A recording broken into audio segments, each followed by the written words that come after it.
there's a lot of preoccupation with what sex should look like. There's a lot of shoulding when it comes to sex. It should involve an erection. It should involve an ejaculation. It should involve a certain amount of time of penetration. And so when you take all of that off the table, when you take ejaculation, penetration, erections like off the table, and you say, hey, we're going to be exploring each other's body, it firstly kind of forces you to be a bit more open-minded and curious and playful, but it also gives you an opportunity to start to challenge those internal beliefs that we have about sex having to look a certain way. Welcome to The Erotic Philosopher, the podcast where we examine and explore sex and relationships through social, personal, cultural, scientific, political, and other lenses, and unpack and explore your erotic quandaries with the world's wisest erotic philosophers. In today's episode of The Erotic Philosopher, I am thrilled to introduce you to Cam Fraser. Cam Fraser is a certified professional sex coach, a certified sexologist, a registered counselor, and a registered tantric yoga teacher. His work integrates scientifically validated, medically accurate information about sexual health with sacred sexuality teachings from the mystery traditions. As a coach, he helps men go beyond surface-level sex and into full-bodied, self-expressed, pleasure-oriented sexual experiences, free of anxiety and shame. Enjoy this discussion with Cam Fraser. Cam Fraser, welcome to The Erotic Philosopher. Hi, Cyndi. Thank you so much for having me. You're very welcome. I have been looking forward to having you as a guest on The Erotic Philosopher, and I'm so thrilled that with the time zone differences that we could make this work. And for folks listening who are sort of thinking, but they're both Australian. Yes, we are both Australian, but we are currently living on opposite sides of the planet. And even when I lived in Australia, rather, we were on opposite sides of the country. So you and I have technically never been in the same time zone. So I'm glad we can make this happen. As we can get as well. Right. I mean, it's really opposite ends of the earth. So, and it's almost, the middle of the night for you. So I do appreciate you taking an hour out of your day to come and chat all things sex and pleasure. And also, let me just say, Cam, you are the first straight white man I have had on this podcast. Amazing. That's actually, I get that quite a lot, actually. Sexuality space is quite dominated by not cis white, heterosexual. So I appreciate it. I appreciate you letting me come on and speak kind of my piece with regards to this demographic. Yeah, well, and it's really important. And I want to sort of start there, Cam, because I actually think, it's not an accident that there are so few straight white dudes in this space, given that, straight white men do tend to be very well represented in lots of professions, but not this one. Why do you think it is that, and this is, my bias, let me just say this, straight white dudes tend to err away from this work. They tend to only come around to either seeking a coach or a counselor or a therapist or somebody when shit's really gone wrong. So there's that piece for them as clients. But even as other professionals in the space, why do you think there are so few straight white guys in this work? Yeah, I guess I can speak to this, firstly from my own personal experience, my own lived experience kind of doing this work and the resistances that I noticed in myself to kind of pursuing it as a career. Part of it was there's this kind of idea of who am I to kind of encroach into this space. I kind of, was listening to the messages about, what it means to be a male and what it means to be a cis het white male, particularly in society. And I was like, it was kind of this internalized, I don't really need to do this work. It was kind of why do I need to go down this route? It's for people that have maybe been marginalized and have had their kind of lived experiences kind of been shaped by that marginalization, I suppose. And I was like, I think there's kind of nothing really there for me. I've never really had to struggle with my identity. I've never really had to struggle with my sexuality. It's been relatively straightforward. That was kind of my initial mentality of like, in terms of internalized resistance of kind of doing this work. And then when I started to reflect on like, well, no, this is actually something I'm really passionate about and I do want to pursue this and I am really interested in it. I then started to notice a different type of resistance, which was, well, what will people think of me being a guy kind of in this space? Initially when I started doing like just workshops on sexuality, particularly like tantra, sacred sexuality stuff, I was very aware of like how I was perceived, and I didn't want to come across as like the creepy guy, the guy that's like interested in sex and he's like, you know, too interested in sex, right? Like that's the kind of that creepy kind of vibe that I was very aware of. And so I was like really overtly trying to like not be that guy. So I was like really gentle and I was really soft, and I just like was really mindful of my language, and I didn't do any adjustments in these like tantra classes. I was very hands off, and it was like almost like I was being inauthentic in a way, because I was like really restraining who I was in my authentic kind of expression of self. And then a kind of some experience in that space, like a switch flicked for me, and I was like, well, no, actually I'm not a creepy guy. I'm not doing this for the wrong reasons. I'm actually doing this because I am, you know, really interested and passionate and knowledgeable about it. And so I kind of went, well, no, what can I do, you know, authentically in these spaces? And I started speaking more about sexuality. I started kind of doing a bit more, like I started just being a bit more interactive with my students, as opposed to it being like a kind of like a lecture. It was more like a interpersonal space where I was able to kind of communicate and connect with them a little bit more intimately.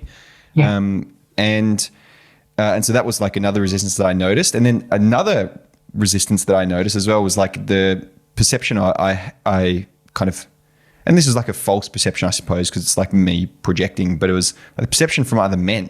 And I still kind of get this today from guys who maybe aren't super familiar with my work, or who just aren't familiar with like the sexuality industry in general.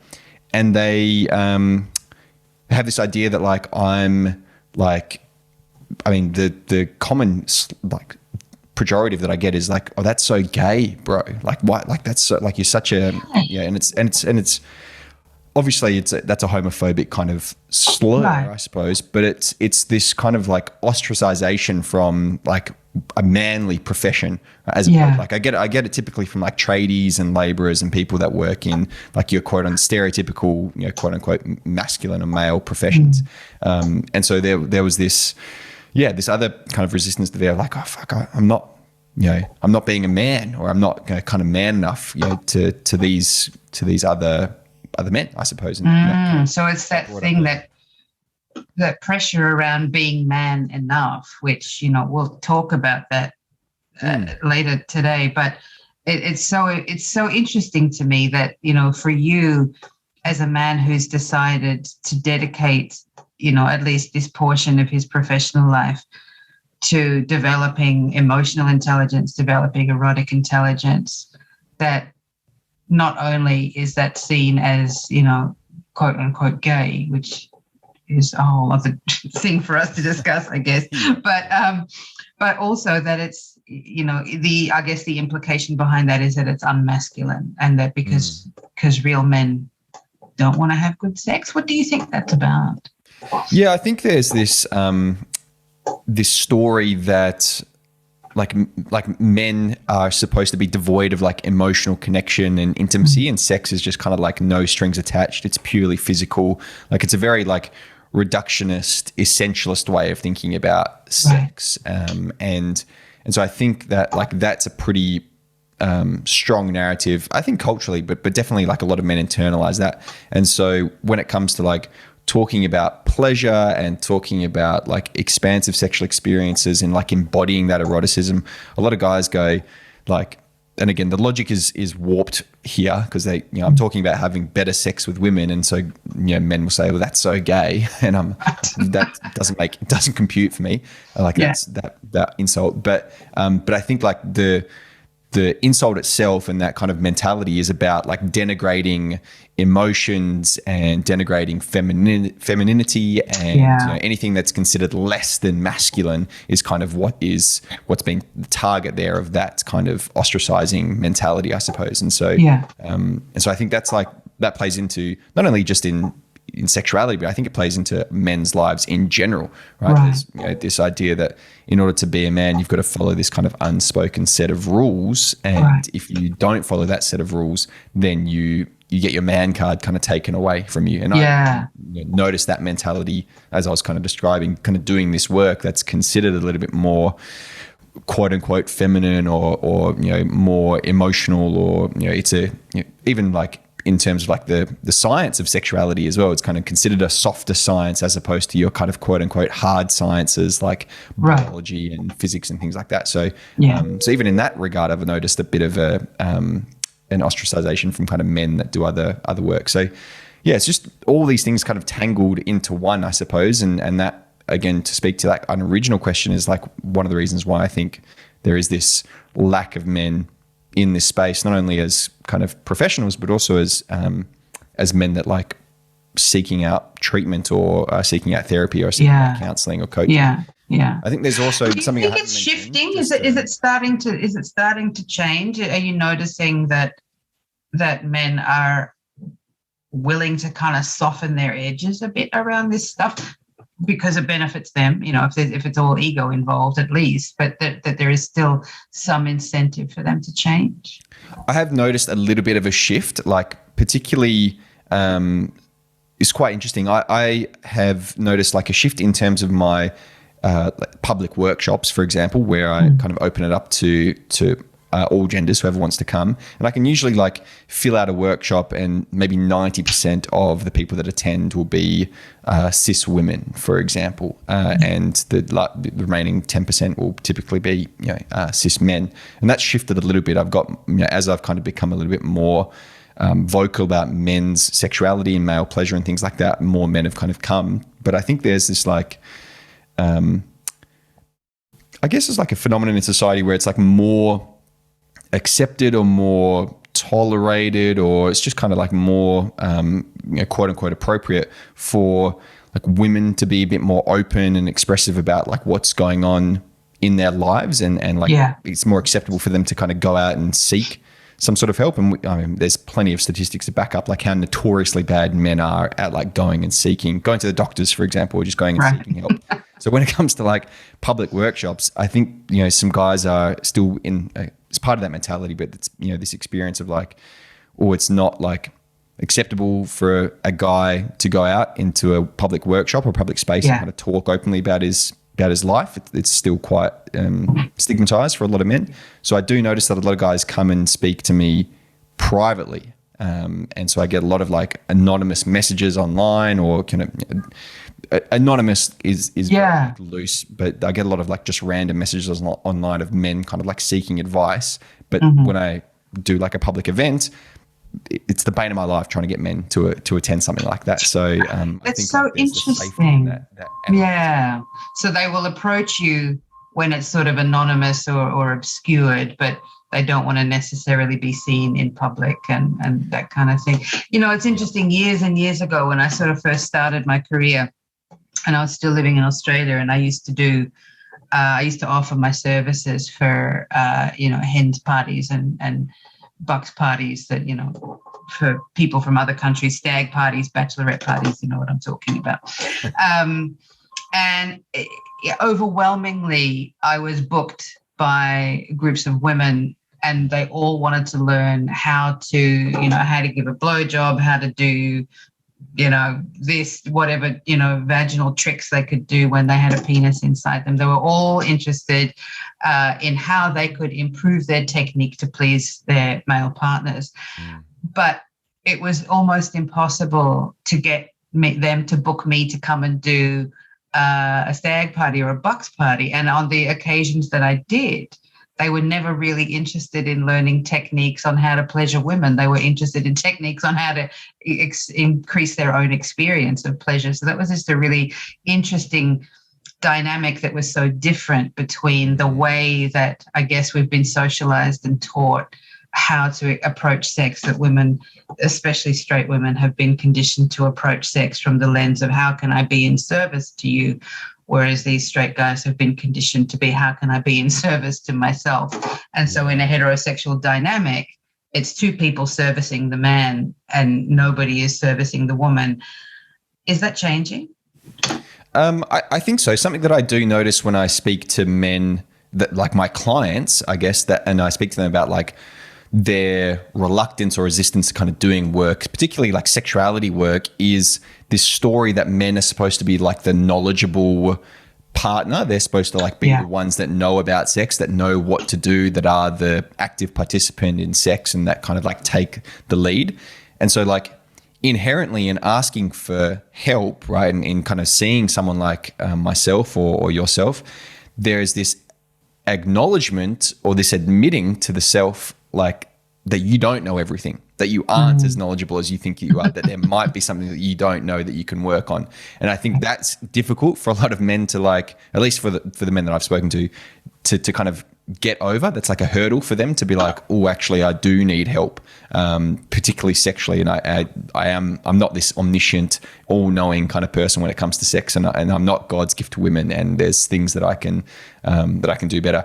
And typically for those men, the what got them to that point was having their female partner, or having a female partner say to them that they aren't God's gift to women, that they aren't a very good lover. And so these guys go, right. Like it's a light bulb moment for them. And so that's typically where a lot of guys that I've spoken to, where they have that realization is actually from a female partner. So that's often what will be the catalyst for them, that will be that they'll receive that sort of criticism or feedback or whatever you want to call it, that will then make them go, maybe what I was watching in porn is not what I'm supposed to be doing here with this I guess actual like living, breathing person. yeah, totally. And I guess like to speak into your question, like I think things are shifting, because I think there is this encouragement for women to speak up a lot more about their pleasure and about like their experience, and whether it is shitty or not. And we know that there's been a lot of shitty sex happening. So I think yes, to answer your question, yes, things are shifting and changing. And I think part of that is because a lot of women are feeling more empowered to actually say something with regards to the sex that they're having. Yeah, I agree with that too. And I definitely see that too, just, with younger women and even the knowledge that they have. I think a lot of them are still shy to speak up, because the conditioning to be attractive to men is still so incredibly strong that they, overwhelmingly, not entirely, but the vast majority will put themselves to the side in order to please a man, because pleasing a man is still ingrained into little girls from a very young age to do that. But I look forward to what the newer generations are going to bring around that. And I notice, with your social media presence, you have tens of thousands of followers across multiple platforms. So you're obviously doing something right. Are the majority of your followers men? Yeah, this is something that I've been like figuring out more and more of, is like looking into my analytics. So I depends on my social media platform. So on Instagram, for example, I have more women that follow me. On TikTok, I've got more men that follow me. My podcast is more male listeners. And so it just kind of like depends on the platform, and kind of I've looked into it a little bit, just to kind of figure it out. And there is some data to kind of suggest that men on average listen to podcasts more than women, and that women use Instagram more often than men. And so like it kind of makes sense that then I would have this discrepancy across different platforms. But I'd say on average it's maybe 50-50, and it's just interesting. I get a lot of because I polled my audiences, and I get a lot of like ghost followers from men, like a lot of guys that follow me, never engage with any of the stuff, never comment or have some sort of feedback, but will like but will kind of consume the content. And I also found out that a lot of the women that follow me show my stuff to their partners, their male partners. So their male partners don't actually follow me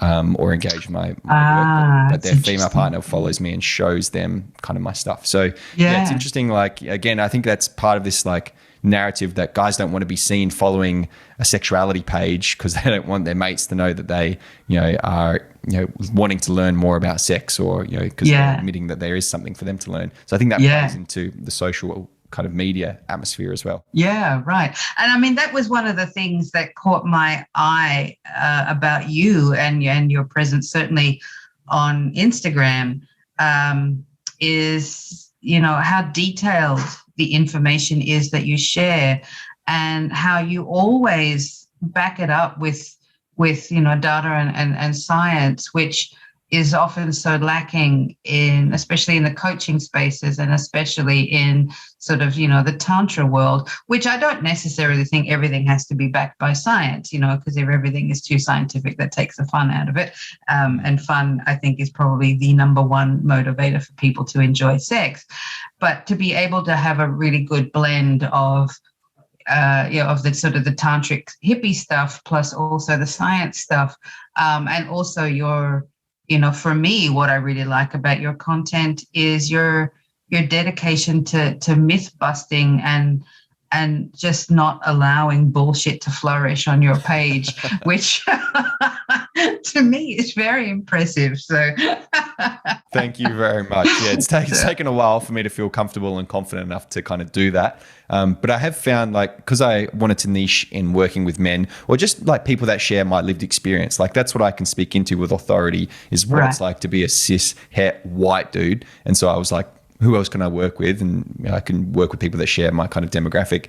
And so I've noticed that for that particular group of people, the scientific language and like the data and the research and the citations, that draws them in. So the guys get kind of drawn in by, oh, this is there's some research, right, to back this up, and it kind of plays on that very stereotypical, like, men are logical kind of things, which is total nonsense. But like a lot of guys buy into that idea, and so they need to see some research on the page before they kind of invest into it. So I've noticed that's the buy-in for a lot of guys is like the data, and then once they're kind of through the door, that's when I introduce like the more spiritual stuff and the more esoteric stuff and the things that maybe aren't necessarily quote unquote backed up by science, but are very much true nonetheless experientially. And that's just what I've noticed and observed over the last kind of couple of years, is if I start with some more of the scientific language before I get to the woo, then guys are a bit more interested. Excellent. I mean, it's, you got to know your audience, and like I said, that you seem to be really doing some amazing work with men, particularly young men. And that, in fact, leads me to a listener letter that we have here, Cam. Are you ready to hear from one of our listeners? Yeah, I certainly am. All righty. Let me just find the letter now. There it is. All right. Dear philosophers, that's us, you and me, Cam. I'm a 24-year-old cis male with a great job and a bright future. I've just started dating a woman I really like. She's 8 years older than me and more experienced than me in many areas, including sex. I struggle with performance anxiety, erections and ejaculations, and while I've tried mindfulness and other breathing techniques, nothing seems to help. What's worse is that when I come too fast or I lose my erection, she gets really upset. I tried to tell her it's not her, but she doesn't believe me, and this makes sex stressful for me, so much so that I start avoiding it. That makes her mad, and then she feels that I'm not into her when the opposite is true. Can you help? That's from Billy. So, Cam, I thought that Billy's letter was going to be perfect for you. What advice do you have for Billy? Well, there's a lot there, and I wanted to start with maybe some more obvious but oftentimes unspoken kind of truths, which is that women and people in general, like, we all have the same stories about male sexuality. We all get the same messages about what it means to be a man sexually. And so we aren't sequestered off into little portions and getting different education. We're getting the same education, so we have the same narratives.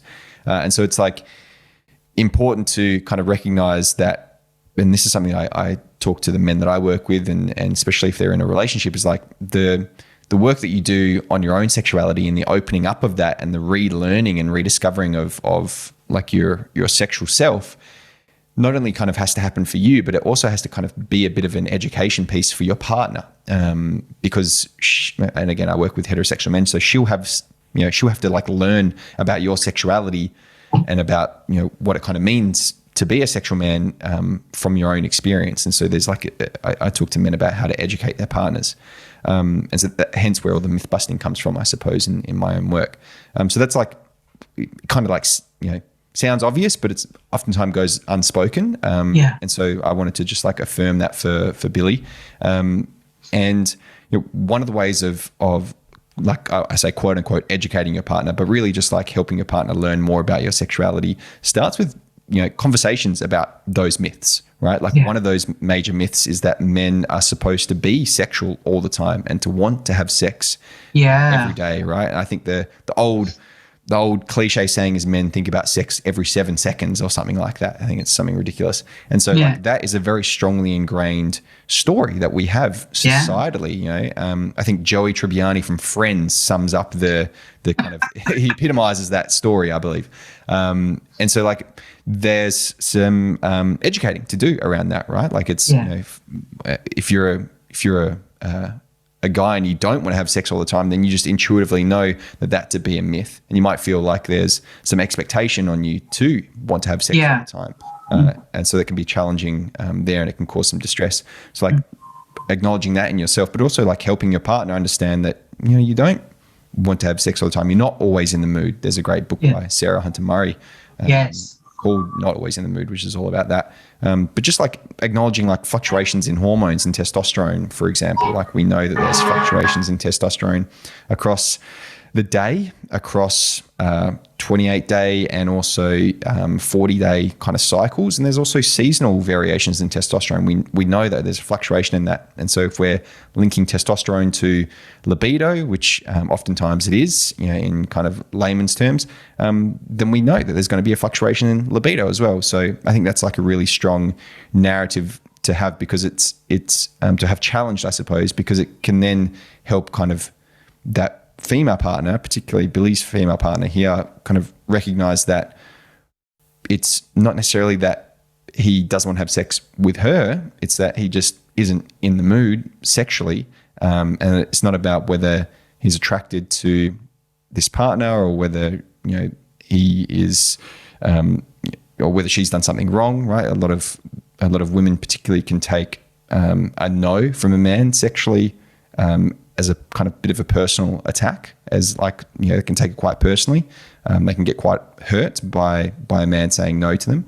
I mean, I've seen that a lot in working with straight couples in my work, that when men are not, just 24/7 horn dogs ready to fuck just all day, all night, all the time, and when they don't initiate, and when they lose their erections, and when they come too fast or they don't come at all, that often the partners, girlfriends, and wives sometimes will make it about them. And it's so interesting. And I mean, that is piggybacking on that idea that, little girls are raised from a very young age to believe that their worth is entirely in their attractiveness to men. So if a man doesn't want to fuck them all the time, therefore they're unattractive, therefore they lack value, therefore they, they're having an existential life crisis because, they're not living up to their role as a functioning woman. And the man that they've, married or gotten into a relationship with is therefore somehow a dud because he doesn't want to fuck her all the time. And it's just this self-perpetuating, miserable story. Yeah. And I think in my experience, 100% of the cases when men experience erections, I call them unreliable erections. I don't ever call them erectile dysfunctions. I always call them unreliable erections. When men experience unreliable erections or unwanted ejaculations, it's never because they're not attracted to their partner anymore, and always because of some inner situation they have going on that they need support around managing. So I think in this situation with Billy, that's where he's describing that his girlfriend gets upset with him it makes her think that he's not into her. That's really common in my experience. So you're saying that Billy should be sort of talking with her, educating her about this is my experience of myself. This is how I manage myself. Do you work with couples, Cam? What advice would you offer to Billy about how to talk to his girlfriend? Yeah, so conversation, obviously, and communication is such a cliche saying, but it's key, right? Communication is key, and so one of the strategies that I suggest to couples with regards to having a conversation just about sex in general is to have it in a non-sexual setting. So the terrible time to have a conversation about sex is right before you're about to have it. It's typically a very high stakes situation already. So like going for a walk or going for a drive or doing something, particularly if it's a heterosexual couple, I find that it's a little bit easier for the guy to feel more comfortable speaking if they're doing something physical together, like going for a walk or going for a drive or whatever it is that they do that's physical. And so it's like a really helpful scenario to be able to kind of open up and be a bit more vulnerable. And there's another piece in here, which is like, it's kind of expanding what sex looks like, I suppose, for Billy and his partner as a couple. Because from the information that was shared, focusing on erections and ejaculations, kind of sounds like it's quite oriented around what his penis does or doesn't do, and that being what is deemed satisfying or pleasurable for them as a couple in terms of their sex life. So, and the term for that is phallocentrism, right? It's like whatever's sex is oriented around the penis, and so if the penis doesn't quote unquote function the way it's supposed to, if it doesn't work the way it's supposed to, then sex is off the table or sex is unsatisfying. So one of the strategies that I give to couples where that is kind of typically the case, where they've got a narrow definition of what kind of sex means for the two of them, is to kind of use the analogy of a menu. I call it the erotic menu. And I wish I could credit the person who I heard that originally from, but for the life of me, I can never remember who it was. And I can't find the original source. But the idea is like, so when we're hungry, we eat a meal with our partner and we choose from a menu what meal we want to eat to satisfy our hunger. Similarly, when we're horny, we choose from, with our partner, we choose from our erotic menu a quote unquote meal that we want to quote unquote eat in order to satisfy our horniness. But for a lot of couples, particularly heterosexual couples, there's only one item on that erotic menu. And it's typically penetrative sex. It's penis and vagina sex. And so it's kind of like eating one meal for your whole entire life. Every time you're hungry, you can only choose one meal from this menu. And it might be a great meal. It might be your favorite meal, in fact. Right. And and so you could go along with it for a little while, but eventually that meal is going to get repetitive and dull and quite boring. And so the idea is we want to add things to the erotic menu.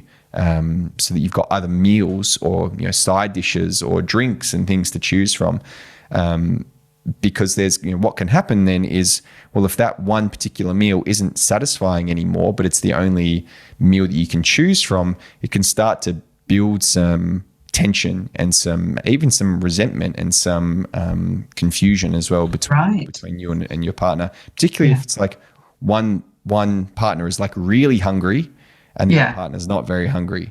And and you've only got this one meal to choose from. That might be exactly what you're looking for, but your partner's actually not up to that. And you've got to end up compromising. I often talk about intercourse as being like the white bread of the sex world. It's like, like white bread's delicious. Who doesn't like white bread? It's very inoffensive. It's, tasty, but it's an accompaniment to the meal. It's not, you don't sit down and eat a loaf of bread by itself. You eat it with other things, and it's the other things that makes the bread tasty. It's not the bread itself, even though bread by itself is okay, like it's fine, but no one thinks, oh, bread, I'm just going to, crack open the whole loaf tip top and just, go for it. So,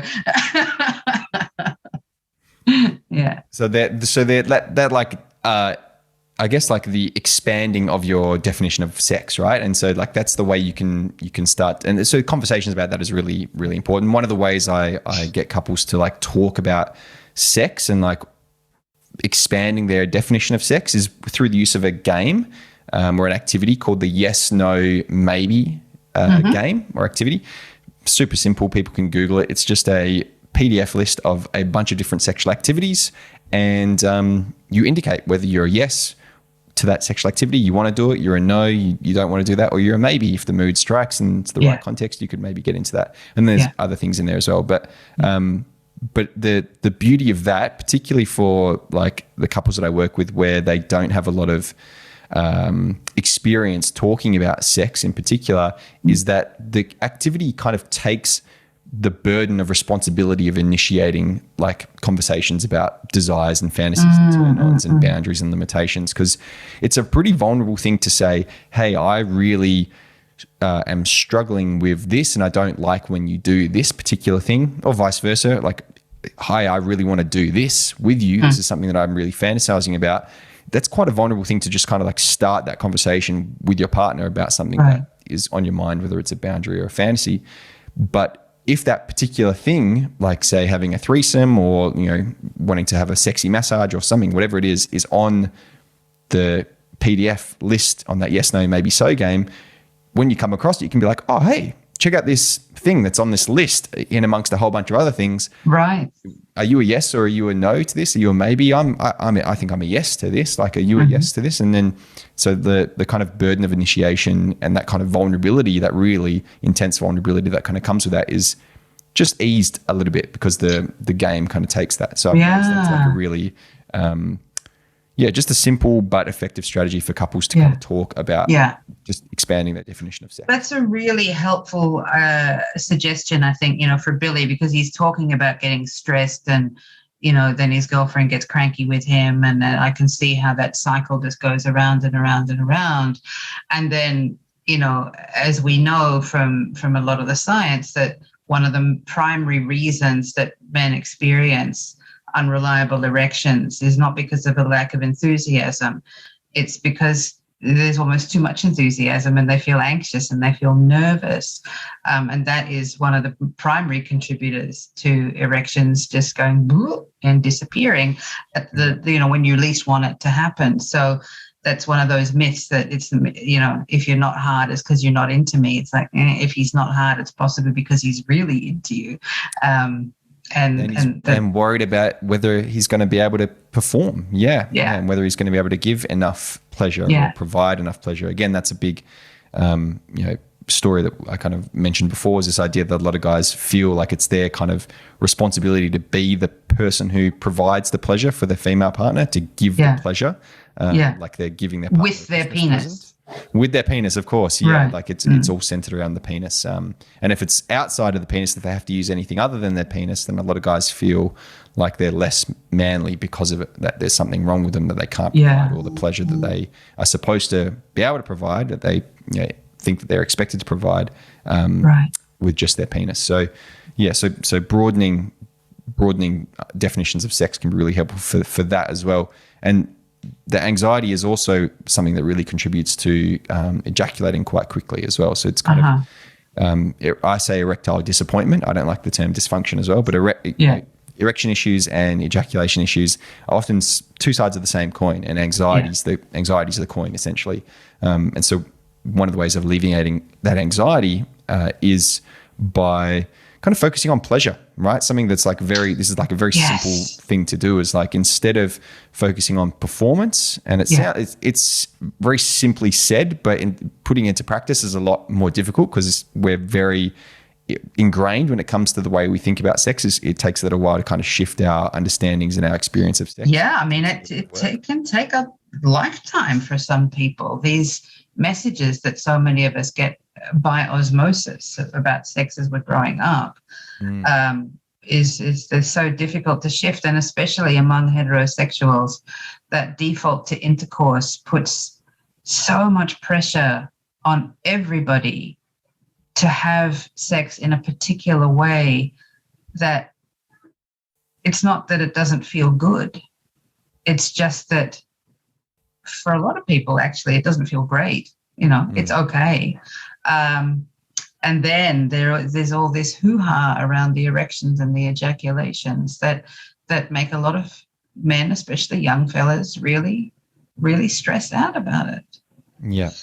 So there's a strategy here that I can recommend, which is particularly for Billy and his partner, is set aside a time to be sexual. So like scheduling sex. I'm a big believer in that. But scheduling in a time to have quote unquote sex with each other, right? Thursday nights, set aside some time, but intentionally take penetration off the table. So the idea is like, we're going to be sexual with one another, but we're going to be sexual in all the ways we can think of, except for penis and vagina, right? So a lot of guys, when I kind of proposition that idea to them, they're like, that's so, like, they feel it's quite counterintuitive because they're coming to me to help have better penetrative sex. Yeah. And I'm saying, well, just don't have penetrative sex at all. But the reason why is because by taking that off the table, the thing that's causing the anxiety is the penetrative sex. So let's take that off the table just for the moment, temporarily, and instead focus on what feels good, right? What else is there that you can explore that feels really pleasurable for the two of you? And then typically by getting out of your head and focusing on what's pleasurable in your body and what sensations of pleasure you're experiencing, and also with your partner, that alleviates some of that anxiety. And you'll notice that when the anxiety goes, your erections come back. When you feel a bit more relaxed and you're in the moment and you're able to connect with your partner, you last a little bit longer because you're not so tense and tight. And so it kind of helps change that experiential kind of story of, oh, this is sex for pleasure, not sex to perform and look a certain way. It can really help. It's the mindful taking of it off the table, because a lot of couples, heterosexual couples, have had sexual experiences where penetration isn't on the table, but that's involuntarily because maybe he's drunk too much or he's got, some erection difficulties. Right. So and it's associated with shame and stigma. It's not approached from a sort of conscious, intentional decision making of, we're gonna have sex that's focused on pleasure rather than on expectation or performance or, fulfilling some sort of old-fashioned gender thing that, and it's so remarkable that people don't really center pleasure in their sex lives that much. It's so strange when you stop to think about it. But most people, they just don't. Pleasure is, at the outset, they claim that it's a motivation, but when they are in the middle of it and they're struggling, it's often because they've lost their connection to their intention. They've lost their connection to pleasure, and the purpose has been missed. And then it starts to be something like, when can I get this over with? There's a million other things I'd rather do. Yeah. There's a lot of preoccupation with what sex should look like. There's a lot of shoulding when it comes to sex. It should involve an erection. It should involve an ejaculation. It should involve a certain amount of time of penetration. And so when you take all of that off the table, when you take ejaculation, penetration, erections like off the table, and you say, hey, we're going to be exploring each other's body, firstly, it kind of forces you to be a bit more open-minded and curious and playful, but it also gives you an opportunity to start to challenge those internal beliefs that we have about sex having to look a certain way. If sex is really enjoyable and pleasurable and it didn't even involve penetration or erections or ejaculations, then you kind of have this experience of going, holy crap, like sex doesn't have to look that way. Like it can be a whole bunch more, than just this stock standard cookie cutter way of having, penetrative sex. So so I find it a really useful tool for like intentionally challenging that shame and intentionally challenging those stories that we have about what sex should look like. Yeah. So I think, for Billy in particular with that letter about, because he's saying that he had tried mindfulness and other interventions to help him maintain an erection under all circumstances, and doing his breathing exercises and stuff and finding that it's not working. I can see how he would be feeling dejected by thinking, I'm trying all these things. And when I've sort of suggested these activities to younger men, when I've worked with them, and they're like, nothing works, and I don't want to have to spend the rest of my life taking Viagra. It's almost like, at 24 that they feel like they're old men because, they're trotting off to the doctor and getting prescriptions for Viagra, and they're like, Viagra is for old dudes. Why do I need it? And that frustration. And so, the advice that you're offering Billy about just, change your whole mindset, that it's actually not about your dick at all. It's about what's in your mind and what's in your heart that's going to make you a better lover. And then, getting your girlfriend to come on board with that and to actually see you as more than just a dick on a stick, which is going to be her work, totally. To meet him at that point. Yeah, it is dyadic. So there's definitely work that, she is going to have to do and couples just have to do in general. You're touching on something here, which I think is also quite interesting, which is with regards to like men in this work in general. A lot of guys come to me asking for the tips and the tricks and strategies, and they want to know how to breathe properly. They want to know how to do the squeezing techniques, and it's like very much, just like it's quite surface level, I suppose. It's like, and I can teach him how to diaphragmatically breathe. And it sounds like Billy's kind of had this approach. He's like, okay, I'm doing my breathing exercises. I'm doing my squeezing. I'm, whatever strategies he's kind of learnt. That's where a lot of guys start. But unfortunately, like, and I can teach that, and I do kind of, use that as a bit of a way in for a lot of these guys in terms of this work. But the real work, and the work that's like really transformative is, as you were kind of mentioning, that shift in mindset, and it's the shift in attitudes and beliefs that we have about sex. So the approach that we have to sex is totally different. And so then we layer those strategies on top. So now that you're pleasure oriented and it's like sex is really expansive and looks a whole bunch of different ways, then you incorporate the breathing exercises, then you incorporate like the extra squeezing and things like that. When you're already focused on pleasure in general, you're not focused on like, I've just got to keep my dick harder for 15 more minutes or whatever it might be. A lot of those strategies just only perpetuate that performance mindset. Yeah, absolutely. And, just one more thing that I was thinking of, which sort of piggyback, in terms of expanding one's sexual repertoire and opportunity to engage in pleasure. Are you finding that a lot more young straight guys are open to receiving penetration themselves? Have you noticed that there's a shift in butt play for straight guys? Yeah, I mean, I've personally noticed it because I'm like tapped into that kind of area of conversation with men. I still think there's a lot of stigma and taboo around it, and it's interesting as like I notice more men interested in it and open to it. I also notice like just as prevalent like backlash and stigmatization of it, and the kind of taboo nature. And I kind of feel like this is getting a little bit philosophical, but I suppose it's relevant. It's the erotic philosopher. That's why we're here. I noticed that like as more things like become acceptable and kind of like the light gets shone on them, we also see like an equal. It's kind of like there's equal and opposite reactions to things, right? Like as people become more accepting of one thing, there's also like an equal and opposite reaction to like against that thing as well, I suppose. And so that's what I've noticed, just kind of being in both spaces. But yeah, I've got guys that are a lot more open to just exploring that part of their body. And I also coach guys through prostate stimulation and anal play as well.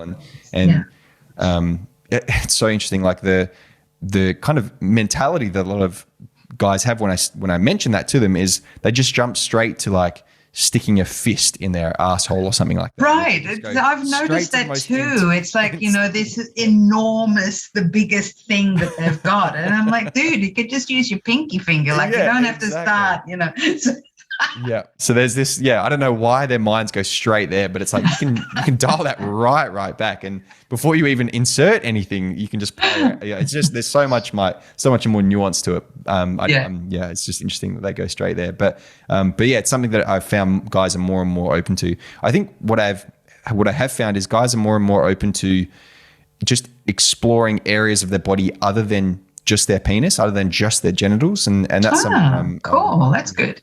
A big advocate for, as well as like not just confining your pleasure and your kind of arousal to your genitals. And so that's been what I've noticed is like men are more open to kind of full-bodied experiences, and then part of that full-bodied experience is like this area of their ass, right? That's kind of oftentimes for the guys that I work with, it's usually like the last part of their body that they explore. They kind of like are open to touching the rest of their body, and they kind of, overcome that weirdness and that awkwardness and challenge those stories and those limiting beliefs.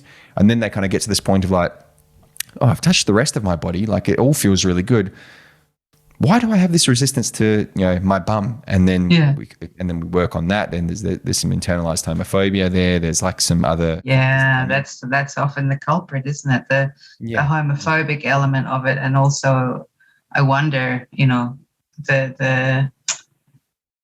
the misogynistic element of it, that, to receive is to be feminine, and to be feminine is to be weak and bad. And nobody wants to be feminine, kind of thing. Right. And we talk about like, the language that we use to describe sex as well as like, the penetrator and the person who's penetrated. And oftentimes the way we think about being penetrated is like the person who's subordinate or lesser than, or who's like who's not in control, or whatever the kind of mentality is. But it's oftentimes like the feminine is the person who's being penetrated, and that's bad. That's lesser than what it means to be a penetrator or a masculine or a man or whatever. And it's again like very old paradigm sexist ways of thinking about sex. But so one of the ways I get to guys to kind of think a little bit differently about that dynamic, about penetrator, penetrated, and who's in control and who's in charge and who's dominant and whatever, is to think like, okay, anatomically, can you be in a position where you are penetrating anatomically and your partner is kind of being penetrated anatomically? Or I like the reverse of that, which is like you're being engulfed by your partner and your partner is engulfing you, right? That's a nice little switch around of the words and the ideas. But then like even more so, like if you're penetrating, you're inside your partner, can you be the person who's like maybe energetically like surrendered or not in control or a little bit more passive? That's really nice. Like? Yeah. So a very typical example of this is maybe stereotypical is like a cowgirl position. So woman on top, and like maybe him even being tied down. And so yes, you're technically penetrating, but you're not the person who's in charge here, or you're not the person that's kind of in that kind of dominant position. Right. Yeah. So you're really shifting the power dynamic there. Yeah, and that can kind of break down that really rigid idea of what it means to be the penetrator, the person who does the sex to this other person. It can be a way to kind of just disentangle a lot of that for them. Yeah. So good. I am so glad that you are in the world, Cam Fraser. Thanks. Really, I think it's wonderful, the work that you're doing, and that you're, a dude speaking to other dudes about this, that it's just so important. And I really, I encourage more and more men to sort of step into this space. And for men who are going to be reaching out to you after listening to this podcast, all of your links are going to be in the show notes. And so as we start wrapping up, Cam, tell us, what have you got coming up for folks to get into? Coming up, it's not necessarily coming up, but it's kind of an evergreen offer that I have, which is I've got a course, a 6-week online course called Outperform a Porn Star, which that's a good name. Yeah, it's something I'm really proud of as well, because it kind of takes this idea of what a lot of guys aspire to be, which is they aspire to mimic what they see on screen, I suppose, in the porn that they watch. But I used a lot of interviews from male porn stars and their female co-stars about how pleasurable the sex that they're having on screen is. And typically it's not very pleasurable for them. They, the quotes are about like, oh, it's just a job. I just feel like I'm a prop. I'm a dick. It's very, limited, I suppose, in terms of their experiences of pleasure. And so I kind of say like, well, if you could experience full-bodied, multiple orgasms, non-ejaculatory orgasms, if you could really have like heightened states of pleasure in a really deep communicative way with your partner and really share that with them, you'd be light years ahead of any porn star. You'd be outperforming them, totally. So it flips this idea of like what performance actually means. And then it's where I introduce like this idea of being pleasure oriented. So it's, I'm really excited about it because it touches on like the strategies, but also like what we were talking about before, really tries to shift the mindset and the approach that these guys have. So Outperform a Porn Star 6-week course, that's something I'd love guys to check out. Okay. So for people listening, Cam's links obviously are in the show notes, and reach out to Cam directly to drink up his wonderful wisdom. Cam Fraser, it's a pleasure as always. It's lovely to see you. It's lovely to hear you speak. It's lovely to chat with you. And I look forward to the next time we can do this together. Yeah, I'm excited for that as well. Thank you so much for giving me an opportunity to have a chat. You're very welcome. I hope you enjoyed today's discussion with Cam Fraser. And if you are a man or you know a man who is struggling to experience full embodied erotic pleasure, send him over Cam's way. Cam has a lot of experience working, especially with cis heterosexual men who often are the ones who struggle most with sex and pleasure. And of course, sex and pleasure is a big area of struggle for a lot of people, but it doesn't need to be. Head on over to my website, cyndidarnell.com, where you will find links to previous episodes of The Erotic Philosopher, including a link to leave questions for future erotic philosophers to ponder, and also links to rate and review The Erotic Philosopher on iTunes. You can follow us on social media at The Erotic Philos, that's PHILOS, on Instagram and Twitter. While you're on my website, consider looking at my coaching and counseling services. I work with individuals, couples, and beyond all over the world via Zoom. And for those who are looking for something even more private, consider my suite of online courses in the Online Pleasure School. There is something there for everybody. Thanks again for joining me on the Erotic Philosopher podcast. It's wonderful to be back in the saddle with you, and I really love having you here. Thanks for listening.